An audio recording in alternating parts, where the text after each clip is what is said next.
एक मोमेंट के लिए कल्पना करिए कि आपके जीवन में से अगर करियर को माइनस कर दिया जाए तो आपके जीवन में कहने करने लायक क्या ही बचेगा।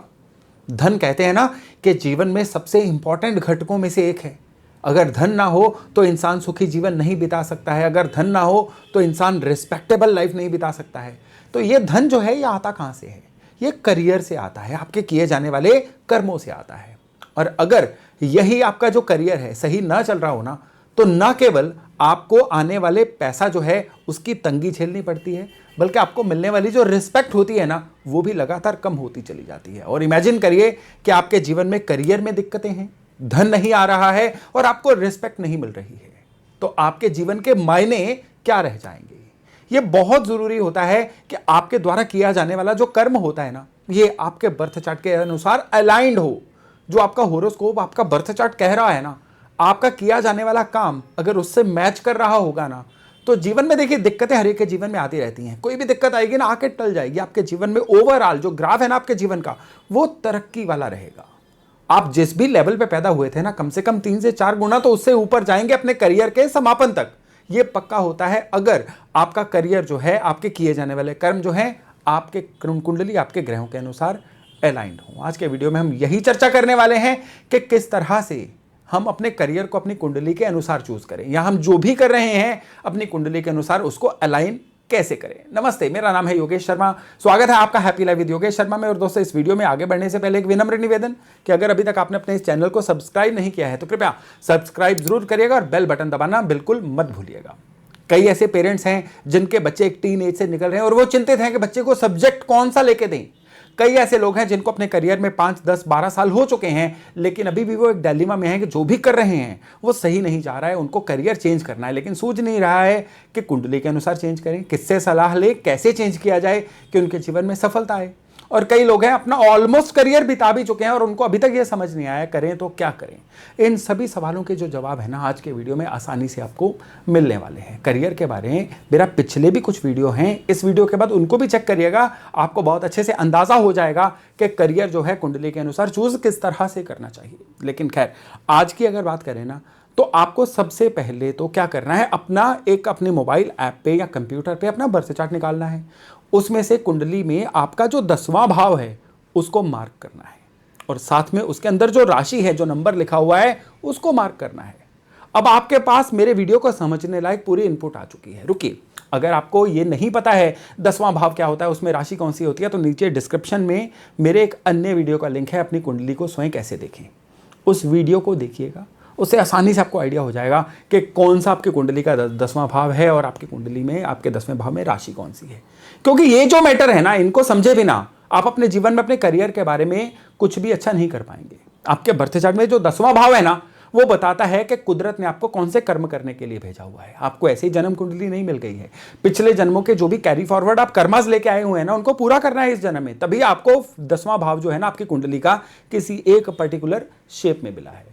अब यहां पे जो राशि है ना वो डिपेंड करेगी कि आप अपने काम कारोबार में कैसा परफॉर्म करोगे। सपोज करिए कि आपको अपने 10th हाउस में मेष राशि मिल गई। अब मेष राशि जो है ना ये किसी भी चीज को शुरुआत करने की राशि है। जिनके भी 10वें भाव में मेष राशि मिल जाती है, जो कि कर्क लग्न वालों को अमूमन मिल ही जाती है, तो वहां पे क्या होता है कि ये लोग जो है अपने जीवन में जो भी काम कर रहे होते हैं ना, बीच काम के उस काम के अंदर कुछ ना कुछ नए एडिशंस जरूर कर देते हैं। उनको अपने काम को एकदम से रेनोवेट करना, अपने काम में एकदम से पिवटिंग करना, यानी कि 180 डिग्री का कोई चेंज ले आना, चलते चलते करियर में बदलाव ले आना, ये इनको खूब भाता है। तो आपके अगर 10वें घर में मेष राशि है और आप अपने करियर में कुछ भी अच्छे बदलाव नहीं लेके आ रहे हैं ना, तो फिर आप डाउनवर्ड जाएंगे। इस चीज को याद रखिएगा। अब यहां पे वृष राशि आ जाएगी। तो वृष राशि जो है ये आपके परिवार से जुड़ी हुई राशि है। तो ऐसे लोग जो है पारिवारिक बिजनेस को कैरी फॉरवर्ड करते हुए देखे गए हैं। या फिर जो वृष राशि है ये खाने पीने की भी राशि है। इन लोगों को खाने पीने का काम जो है वो करना भी अच्छा लगता है और अगर ये कर लें तो वो काम इनको रिवार्ड भी देके जाता है। अब जो वृष राशि है ना ये मनी मैटर्स की, या आप कह लीजिए कि पैसे को एक्यूमुलेट करने की भी राशि है। तो बैंकिंग का काम या मनी मैटर्स का काम, ये अगर अपने करियर में ये लोग अडेप्ट कर लें तो ये भी इनको खूब भाते हैं। अभी मैं केवल राशियों की बात कर रहा हूं, प्लैनेट्स की बात इसके बाद आएगी, उसके बाद चीजें और ज्यादा क्लियर हो जाएंगी आपको। यहां पे अगर मिथुन राशि आ जाए तो किसी भी तरह के कम्युनिकेशन फील्ड में जाना, इंफॉर्मेशन टेक्नोलॉजी इंडस्ट्री में जाना, आजकल जैसे सोशल मीडिया मार्केटिंग ये वो बहुत कुछ चल रहा है, या इन्फ्लुएंसर बनना, या आपकी हॉबी को ही आपका बिजनेस बना लेना, अगर ये लोग ऐसा कर लें तो कमाल हो जाती है। हॉबी की जगह पे मैं यहाँ पे थोड़ा सा करेक्ट करूंगा इस बात को कि कुछ स्किल सीख के, हैंड हेल्ड स्किल सीख के, उस स्किल को अगर ये अपना व्यापार बनाए ना, तो फिर इनके जीवन में बहुत अच्छे परिवर्तन आते हैं। इनका जो करियर है सुपर गुड चलना शुरू हो जाता है। फिर अगर जो इनके 10th हाउस है उसमें कर्क राशि आ जाए तो फिर कैसी इंडस्ट्री इनको सूट करेगी? हीलिंग इंडस्ट्री सूट करेगी, इनको लग्जरी की इंडस्ट्री सूट करेगी। किसी के भी जीवन को आरामदायक बनाना, उससे संबंधित कोई भी व्यापार होगा उनको सूट करेगा। इवन बिल्डर बन सकते हैं ये लोग, या मकान बना के बेचने का काम कर सकते हैं, काफी ज्यादा सूट करेगा। इवन ऐसे लोगों को ट्रांसपोर्टेशन इंडस्ट्री से संबंधित कोई भी काम जो है बड़े अच्छे से सूट कर जाता है। हाँ, 5th यानी कि सिंह राशि जो होती है ये इनके 10th हाउस में आ जाए तो इस केस में इनको जिस चीज का शौक हो उस चीज को व्यापार बनाए तो लाभ होता है। अब अगर इनके 10वें घर में कन्या राशि आ जाए तो कन्या राशि जो है वो इनकी लाइफ में कुछ ऐसे चेंजेस लेके आती है कि या तो ये अपने कामों में विवादों में उलझते रहते हैं, मनी लैंडिंग का काम कर लेते हैं, या फिर कोई ऐसा काम जिसमें लोगों को ठीक करना हो, लोगों के रोगों को ठीक करना हो, ऐसा काम कर लेते हैं। फिर तो इनकी लाइफ करती है ग्रोथ। अगर इससे कोई उल्टा काम कर लें तो जो भी काम करें वो काम चेंज होता चला जाता है और ये बहुत ही प्रॉब्लम में फंसते हुए दिखाई देते हैं। तुला राशि 10वें घर में हो तो नॉर्मली शादी के बाद इनके जीवन में करियर में अच्छे परिवर्तन आते हुए देखे गए हैं, या फिर इनकी पत्नी की सलाह या पत्नी की पार्टनरशिप के साथ इनके काम कारोबार में बड़े अच्छे परिवर्तन आते हैं। वृश्चिक राशि जो है ये इनके 10th हाउस में हो तो कोई भी काम जिसमें एकदम से चेंजेस आ जाएं या एकदम से चलते चलते किसी काम में बदलाव आ जाएं वो इनकी लाइफ में जरूर होता है। कई बार ऐसा होता है कि किसी बहुत बड़े झटके के बाद एक नया काम शुरू होता है, वो खूब अच्छे से चल जाता है, या कई बार किसी एक काम में बेइज्जती होती है या नाम खराब होता है और फिर उसके बाद जो दूसरा काम आता है ना वो इनके जीवन में खूब अच्छे रिजल्ट देके जाता है। रिसर्च से संबंधित काम भी इन लोगों को काफी ज्यादा सूट करते हैं। अब धनुराशि अगर 10वें भाव में आ जाए तो ऐसे लोग धर्म कर्म के काम या अपने फादर का कोई भी काम जो है सक्सेशन में लेके करें तो इनको बहुत ज्यादा सूट करता है। इवन विदेश जाके बसना भी इनको सूट करता है काम कारोबार के सिलसिले में। अगर मकर राशि ही 10वें भाव में आ जाए तो इनको मेहनत खूब करनी पड़ती है, बिल्कुल जिसको कहते हैं वर्कोहलिक होना, मेहनत करना, लगातार काम में मग्न रहना, इसके बिना इनका कोई काम नहीं चलेगा। अगर ये सोचें कि आराम से बैठ के काम करें और रिजल्ट आ जाएगा तो भूल जाएं कि इनको कोई भी रिजल्ट आएगा। अब कुंभ राशि अगर इनके 10वें भाव में आ जाए किसी भी इंसान के तो ऐसे लोग जो हैं ये लोग बहुत एम्बिशियस होकर काम करें, अपनी एम्बिशन को ही अपना टारगेट बना लें तो ही ये जीवन में ग्रोथ लेते हैं, तो ही ये अपने जीवन में आगे बढ़ते हैं। यानी इनके जीवन में ना कुछ अधूरा है ऐसी फीलिंग हमेशा अपने करियर में चलती रहती है। और मीन राशि अगर इनके 10वें भाव में आ जाए तो फिर घर से दूर जाके सेटल होना, किसी अन्य शहर में सेटल होना, इवन विदेश जाके सेटल होना, या कोई भी इंपोर्ट एक्सपोर्ट का काम करना, या कोई ऐसा काम जिसमें बिल्कुल लोगों से छिपके या अलग से रह के कोई काम करना हो तो इनके जीवन में बहुत ज़्यादा ग्रोथ आती है। ये एक बेसिक राशियों का स्ट्रक्चर है जो ब्लैंक चार्ट प्रेडिक्शन में काम आता है। लेकिन यहाँ पे प्लैनेट्स की बात करें तो अगर मंगल जो हैं ये 10वें भाव में आ जाएं, 10वें भाव में मंगल अच्छे कहे गए हैं। 10वें भाव के मंगल कहते हैं कि आपको जीवन में वो काम आगे बढ़ाना है जो आपके पूर्वज आपके लिए कुछ ना कुछ छोड़ के गए थे। पेरेंटल बिजनेस आप कह सकते हैं, या फिर कोई ऐसा काम जिसमें कि आपको खूब सारी मेहनत करने की जरूरत है वो करेंगे, राउंड द क्लॉक काम करेंगे, तब आप जीवन में आगे बढ़ेंगे।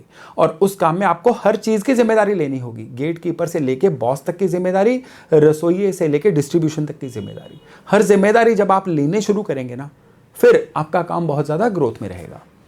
अब शनि 10वें भाव में आ जाए तो ये क्या करते हैं कि आपका प्रोफाइल लो रखते हैं, आपकी कहते हैं ना एड़ियां घिस गई काम करते करते। कुछ ऐसा योग आएगा और ऐसा करेंगे तो ही काम चलेगा। आप अगर 10वें भाव में सूरज को देखेंगे तो आपको लोगों के लिए काम करना है। 10वें भाव में सूरज होगा तो आपको एडमिनिस्ट्रेटर बनना है, संघर्ष के बाद बनना है, जनरल पब्लिक का सोचना है, लोगों की सहायता करनी है, तभी आप जीवन में ग्रोथ ले पाएंगे। 10वें भाव में सूरज हो और केवल आप अपने लिए सोचेंगे ना तो डी ग्रोथ 100% श्योर है। बुध 10वें भाव में होंगे तो आप किसी ना किसी तरह के analysis industry, engineering industry, telecommunication industry, किसी भी तरह की मैथमेटिकल इंडस्ट्री, सर्विस इंडस्ट्री, ऐसी चीज़ों में जाएंगे तो बहुत अच्छा रहेगा। लेकिन बृहस्पति 10वें भाव में आएंगे ना तो यहाँ पे थोड़ी सी दिक्कत आ जाती है। यहाँ पे दिक्कत यह है कि आपके पास आइडियाज खूब हैं, आपके पास करने लायक चीज़ें बहुत हैं, लेकिन काम में सफलता बड़ी लेट मिलने जा रही है। क्यों? क्योंकि आप लोगों के ऊपर विश्वास करेंगे और लोग आपको लगातार धोखा देते चले जाएंगे। 10वें घर में गुरु है ना, तो आपको थोड़ा सा अपने अंदर बाकी प्लैनेट्स का एलिमेंट लेके आना पड़ेगा। मंगल की एनर्जी लेके आनी पड़ेगी, शनि का कपट लेके आना पड़ेगा, राहु की क्रिएटिविटी लेके आनी पड़ेगी, तभी आपका कोई ना कोई जीवन में काम चल पाएगा। अगर आप केवल और केवल ईश्वर पे छोड़ के चलेंगे ना तो फिर दिक्कत आ जाएगी, काम नहीं चलेगा। चंद्रमा 10वें भाव में आएंगे ना, काम में चेंजेस बहुत आते हैं, फ्लक्चुएशन बहुत आती हैं और कोई एक काम नहीं रहता, काम बदलता ही बदलता है। अब यहां पे अगर राहु आ जाएं तो कोई ऐसा काम जो ट्रांसपोर्ट इंडस्ट्री से हो, कोई ऐसा काम जो एकदम आउट ऑफ बॉक्स सोचने वाला हो, क्रिएटिविटी वाला काम हो, ये जीवन में बहुत चलेगा। और केतु आएंगे तो बिल्कुल ऐसा कोई काम जो ऑर्थोडॉक्स काम ना हो, जो पहले आपके तरीके से किसी ने किया ना हो, एकदम से नई तरह का काम, जो काम लोगों के लिए एक अजूबा हो, ऐसा काम करेंगे तो अच्छे से चलेगा। शुक्र होगा तो शुक्र अपने आप में एक बिल्कुल कह लीजिए बाइनरी चॉइसेस हैं, कमीशन के काम चलेंगे। शुक्र 10वें भाव में होगा ना, अपने वर्क प्लेस को आप सजा के भी रखेंगे, सोफिस्टिकेटेड तरीके से काम करेंगे, अच्छे तरीके से काम करेंगे। तो इस तरह से ये जो 9 के 9 ग्रह हैं ना, ये आपके जीवन में कोई ना कोई अपनी प्रेजेंस दिखाते हैं। अब अगर आपके 10th हाउस में एक से ज़्यादा प्लेनेट हैं तो जो मैंने एट्रीब्यूट बताए उनको मिक्स करके चलिए, उनके हिसाब से चलिए। अब सपोज करिए किसी के शुक्र है 10वें भाव में, शुक्र मांग रहे हैं कि आप बिल्कुल चॉइसेस रखिए, जहां पे मना करना वहां पे मना करिए, जहां पे हाँ करनी है वहां पे हाँ करिए, कंफ्यूजन में मत रहिए। लेकिन आप चलेंगे वहां पे शनि के तरीके से, यानी कि आप कंफ्यूजन भी रखेंगे, आप स्लो भी चलेंगे, आप एकदम से खर्चा करने में हिचकिचाएंगे, बिजनेस की जहां पे इन्वेस्टमेंट की जरूरत है वहां पे भी हाथ खींच लेंगे, तो शुक्र भी मुरझा जाएंगे, काम नहीं चलेगा। बृहस्पति का तो मैंने आपको परहेज बता ही दिया था। अब सपोज करिए चंद्रमा है, चंद्रमा क्या है? सबका साथ सबका विकास। जिनके 10वें भाव में चंद्रमा होता है सबका साथ लेके, सबके साथ मिलके चलना चाहते हैं, लेकिन वहां पे भी अगर आप इस चंद्रमा के एट्रीब्यूट के उल्टा चलेंगे तो जो मर्जी आप करते रहिए, काम में लाखों करोड़ों रुपए भी डालते रहिए, काम नहीं चलने वाला है आपका। नौकरी में भी यही चीज़ें सच होती हैं। क्यों लोग कहते हैं हमारी नौकरी छूट गई, बाकियों की नहीं छूटी? जहाँ पे भी इटरेशन होती है, जहाँ पे भी छंटनी होती है, वहाँ पे वैसे लोग छंटनी में सबसे पहले बलि चढ़ती है उनकी जो अपने प्लैनेट्स के अनुरूप काम नहीं कर रहे होते हैं। तो अपने बर्थ चार्ट को समझ जाइए, उसके अकॉर्डिंगली अपने करियर को संवारिए, तभी आपका जीवन, आपका करियर जो है आपके लिए गति पकड़ेगा और तभी आपके जीवन में धन की भी प्रचुरता होगी और आपको मिलने वाली रिस्पेक्ट भी बढ़ेगी। मैं आशा करता हूं कि आज के पॉइंट से लाभ लेके आप अपने आने वाले करियर को खूब अच्छे से संवार पाएंगे। तो चलिए आज की चर्चा को यहीं विराम देते हैं और बहुत जल्द मिल रहे हैं हम नए टॉपिक, नए विषय के साथ। अपना खूब ध्यान रखिएगा। नमस्ते।